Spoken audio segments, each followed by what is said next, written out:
Regresamos, esto es Suceso Multimedia. Recuerden que estamos con el exdiputado federal, Luis Villegas. Luis, síganos platicando de lo que nos comentabas ahorita, de lo que van a ser las funciones dentro de la escuela. Digo, básicamente... Porque eso aquí, bueno, te lo reitero todo, se me hace muy interesante todo, sobre todo porque como comentabas tú, no hay ese tipo de lugares aquí que acojan a la gente que quiera seguir sabiendo más de los temas. De organización. Así es. No, mira, yo digo, a mí me parece un esfuerzo muy interesante y habla bien de la Universidad Autónoma de Chihuahua el tener una carrera de administración pública. Pero te reitero, ese planteamiento es para jóvenes que están terminando la preparatoria, etc. Pero creo que hay un grupo, un gran mercado, por así decirlo, de personas, y me refiero básicamente a servidores y servidoras públicas, que no han terminado los estudios o que bien, habiéndolos concluido, no tienen todas las herramientas conceptuales o de conocimientos mínimos necesarios para un desempeño óptimo de su labor, ¿no? ¿Por qué?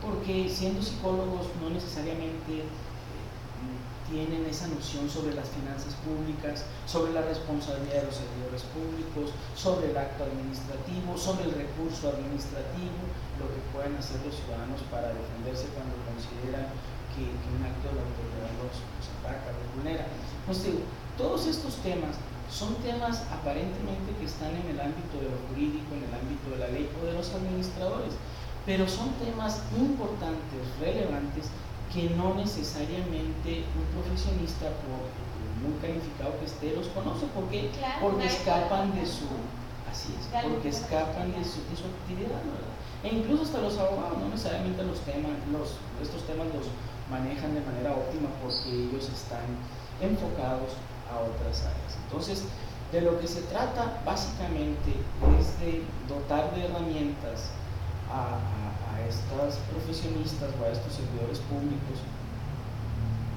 que quisieran conocer más, conocer mejor el ámbito a través del que se desenvuelve. Esa es una parte, pero el énfasis que siempre pongo de política pública, eso es distinto. La política pública es un proceso, de hecho hay muchísima bibliografía al respecto, nos hablan del ciclo de las políticas públicas, cómo inicia la política pública, en qué lapso inicia, detectando el problema. Pero cosas tan sencillas como detectar un problema son muy importantes. Cuando la gente me pregunta realmente si es valioso esto, yo suelo emplear dos ejemplos. Uno de ellos tiene que ver con una política desarrollada en Chile, en Argentina desde hace 40, 50 años, que era un suplemento alimenticio para niños. Entonces uno pensaría que un suplemento alimenticio para niños en las escuelas era una buena idea. Y durante 30 años gastaron millones de dólares en suplementos alimenticios para niños en las escuelas públicas. El asunto es que en la época de los 90 se le ocurre a alguien medir el impacto de esta política. Y medir el impacto quiere decir, ¿hace un bien, no hace un bien, sirve, no sirve, se puede hacer de una mejor manera, es más barato, se puede hacer de manera más barata, o hay que hacerla mejor y eso cuesta más? Es decir, tienes que medir los indicadores porque es dinero público, no se trata de gastarlo de cualquier manera, sino de gastarlo de la mejor manera posible. Bueno, de entrada uno pensaría que el hecho de que le des un suplemento alimenticio a un niño en una escuela pública es una buena idea. El problema es que cuando empiezan a medirlo se detecta que nada más el 20% de los niños se benefició y el 80% se perjudicó. Y tú te puedes preguntar cómo es posible que te perjudique una medida de esta naturaleza. Lo que pasa es que los niños con muchos recursos económicos o mayores recursos económicos no necesitaban el suplemento, pero es típico de los papás, ¿no? Decir, bueno, te lo comes, etc. Entonces hay niños con sobrepeso. Pero eso no es el problema es con los niños de escasos recursos económicos, que eran los más. Porque más de la mitad de los niños de escasos recursos económicos vivían en situaciones tan precarias que al llegar a su casa los papás decían, bueno, tú ya comiste, hay que darle a tu hermanito que no comió. Entonces, como eran suplementos alimenticios, no tenían los requerimientos ni calóricos ni vitamínicos mínimos necesarios para propiciar al niño. Entonces te encontraste con que el 80% de los niños o tenían sobrepeso o estaba desnutrido. que tenía que haber checado. Claro, y después eso se convierte en un problema de salud pública. Entonces, en realidad a lo mejor habría funcionado mejor si no implementas el programa, claro, y si lo implementas, o lo que es mejor, ver exactamente cómo lo vas a enfocar para que no sea un suplemento, sino para que verdaderamente sea un alimento, y para que los niños que verdaderamente no lo necesitan no se sirvan de él y se enfoque exclusivamente a los niños que sí lo necesitan. Pero ya te fijas, ya no es esa política del suplemento, sino tendrías que primero hacer un estudio socioeconómico, ver quién lo necesita, ver quién no, etcétera, y poder diferenciar los sujetos, porque es obvio que la misma acción no tiene el mismo efecto en todos los niños.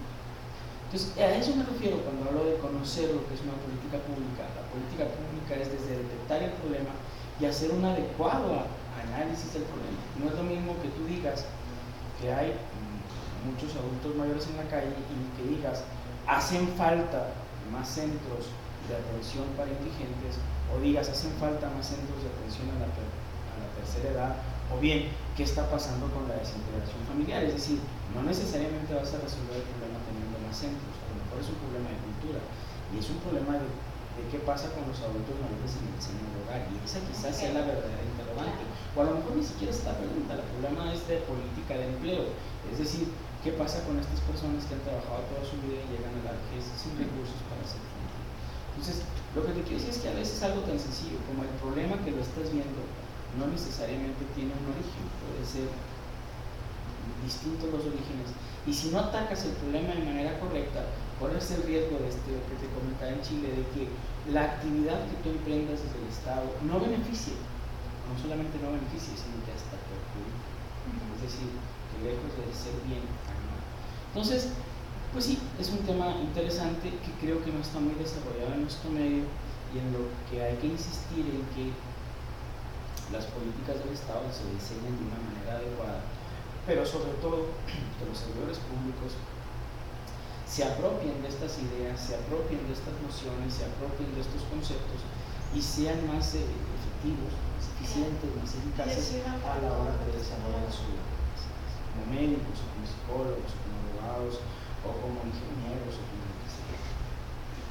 Bueno, ahorita nos comentabas eso, lo que sería política pública, pero en cuestión de administración pública. De administración básicamente, no, yo creo que es básicamente tener un mayor conocimiento para que no se... Mira, tú llegas a tu labor a tu lugar de trabajo y empiezas a realizar una serie de tareas y las puedes realizar de una buena o de una mala manera, pero no necesariamente eres consciente de la parte que desempeñas en el todo. Tú estás en esa ventanilla haciendo esta labor, o realizando este trámite, o revisando, pero no necesariamente eres consciente de lo que va antes o de lo que está después de esa actividad que desarrollas, y ni siquiera de todo el conjunto, es decir, a lo mejor de aquella otra parte que ni siquiera se relaciona con esa labor específica contigo, sino la labor del Estado. Tú ahí tienes tareas del Estado fundamentales como las de educación, que bueno, en realidad se desenvuelven en un universo amplísimo que va desde preprimaria, desde preescolar hasta el registro de profesiones. Ahí es un ámbito enorme, es una gran entidad, pero esa gran entidad, esa gran política se nutre de distintas políticas más sectoriales o más políticas. La idea es que todo esto se desenvuelva en un espacio físico y en un espacio conceptual y en un espacio legal. La administración pública son las tres cosas. La administración pública es el inmueble, la administración pública es la entidad que se compone de seres humanos, de personas físicas. La conceptual, la que no se ve ni se toca, pero que existe, ¿no? Que tiene que ver con política económica, con seguridad pública, etc. Entonces, y hay una dimensión jurídica.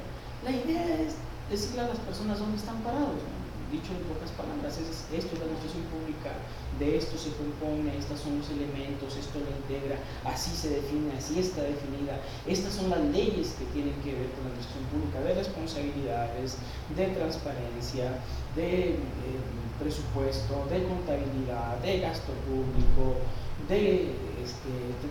transparencia, ya lo comenté, las normas administrativas, el régimen laboral, o sea, hay un montón de normas que tienen que ver con la administración pública, de instituciones, de espacios, Bueno, pues yo creo que es trabajar sobre esos conceptos y decirle al servidor público, tú eres esto, estás aquí, es más, identifícate, reconoce dónde estás y eventualmente con qué otras áreas estás comunicado, y también cuáles son los aspectos que no conocías, ¿no? O que te gustaría conocer, y eventualmente insistir sobre esos puntos. ¿Y cuáles serían las otras? No, te digo, básicamente son las dos especialidades que yo pienso en administración pública y políticas, y se nutren de distintos módulos. Como se trata de maestrías, pues forzosamente debe haber un espacio para la reflexión docente, y la idea es poder, a veces como cuando hablamos no distinguimos muy bien entre licenciado, maestro, doctor. De hecho es muy común que a los abogados les digan licenciados, etc. Hay una confusión. La maestría es un grado académico, y la maestría se supone que lo que te brinda son herramientas para que tú puedas enseñar.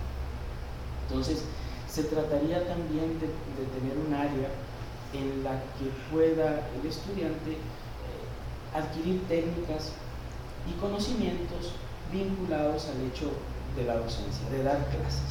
Porque a veces, esto es muy evidente, un buen abogado, un buen psicólogo, un buen médico, no necesariamente es un buen maestro, que no tiene por qué ser un buen maestro. Una cosa es que tú tengas el conocimiento y otra cosa es que lo puedas transmitir, que seas un buen transmisor de conocimientos. Creo que uno de los grandes problemas de las instituciones del nivel superior, y que bueno, que es un problema que poco a poco está desapareciendo, es que había muchos licenciados de todo, licenciados en leyes, licenciados en medicina, licenciados en ingeniería, licenciados, ¿verdad? Es decir, gente que tenía una cédula profesional y una licencia para ejercer una profesión enseñando, pero no es garantía. Es más, el hecho de que tú seas un buen alumno no te hace un buen maestro. Si tú eres intolerante, si tú no tienes paciencia, si tú no tienes facilidad de palabras, si tú no si no te gusta estudiar, si no te gusta actualizarte, no puedes ser maestro. Un buen maestro tiene facilidad de palabra, un buen maestro le gusta estarse actualizando en el tema, cualquiera que este sea, constantemente. Un buen maestro tiene paciencia, no le molestan las preguntas de los alumnos, un buen maestro es tolerante, no grita, no se altera, no ofende, si ve que la clase no va por donde él quiere. Entonces, yo siempre he ejemplificado a los maestros, a los buenos maestros con los buenos generales, ¿no? Con los buenos directores de los equipos de fútbol, por ejemplo. El director técnico no es el que mete los goles ni el que los para, no, pero es el que hace que todo el conjunto funcione y reconoce el potencial y las capacidades de cada quien y se enfoca a él para hacerlo mejor, hacerlo un mejor jugador de fútbol. Bueno, pues eso hace un maestro, ¿no? Se enfoca en cada uno y trata de sacar lo mejor de sí de cada uno. Y te digo, creo que culminar con ello, lograr ese objetivo, demanda que tengas ciertos conocimientos, por lo menos que tengas una noción más o menos clara de lo que es la docencia, de las herramientas y técnicas de enseñanza. Bueno, pues la idea es poder incursionar también eso para darle a quien aspire a la maestría esas herramientas. Y en este caso, ¿ya cuentas tú con lo que va a ser personal? No, yo creo, mira, trabajamos en la currícula. Se acelera un poquito el trámite porque trabajamos primero en la currícula, ver las asignaturas, ver los módulos, los objetivos generales, los objetivos específicos. Primero esa parte que es de gabinete, ¿no? Como de escritorio, como de la sala de lápiz. Y luego ya, ahora lo que sigue es poder empezar a platicar con algunas gentes, con algunos conocidos. Entre las razones de estar en México, poder platicar con algunos amigos por allá vinculados al tema de la administración pública y a este tema que para mí, en todo el mundo, en Europa, en Estados Unidos, entre las políticas públicas es un tema viejo, se desarrolla desde los 50.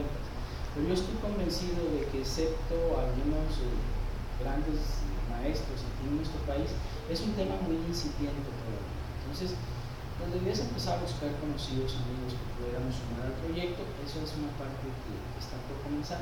La parte de gabinete ya terminó. Ahora vamos a empezar con los trámites. No voy a empezar trámites hasta que no tenga ya el inmueble acondicionado, precisamente por eso, todo ese salidas, etc. Ver esta opción de empezar ya con los trámites una vez que tenga concluido todo lo que serían las instalaciones. Y evidentemente también buscar quién vaya a colaborar. Y más o menos, por ejemplo, como para cuándo ya estuviera contando la ciudad de Chihuahua. Mira, yo quiero terminar esta parte física, si lo queremos ver así, este mes, y creo que es bien. y darme el resto del año para trabajar en la parte de la plantilla de maestros al mismo tiempo que los trámites que se tienen que entender con las autoridades. Pero bueno, Entonces estaría funcionando lo que sería a partir de enero. yo quisiera, enero, febrero, empezar más o menos por ahí, esa es mi intención. Yo estoy muy consciente que no necesariamente es tan sencillo como se oye, pero te digo, bueno, lo importante es comenzar. Así es. Un placer, Luis, haberte tenido con nosotros aquí. Muchísimas gracias por la invitación. Y pues esperamos conocer algo más. No, claro que no. De hecho, te hacemos la invitación todo para cuando ya esté la escuela ya funcionando, que vengas y le des al público que nos está viendo y todo la invitación ya como abriendo las puertas para lo que sería la escuela. Muchísimas gracias, y sigues tomando la palabra y gracias a ti, Claro que sí. a su público. Claro que sí. Nosotros damos un corte y ahorita regresamos. Esto es Suceso Multimedia.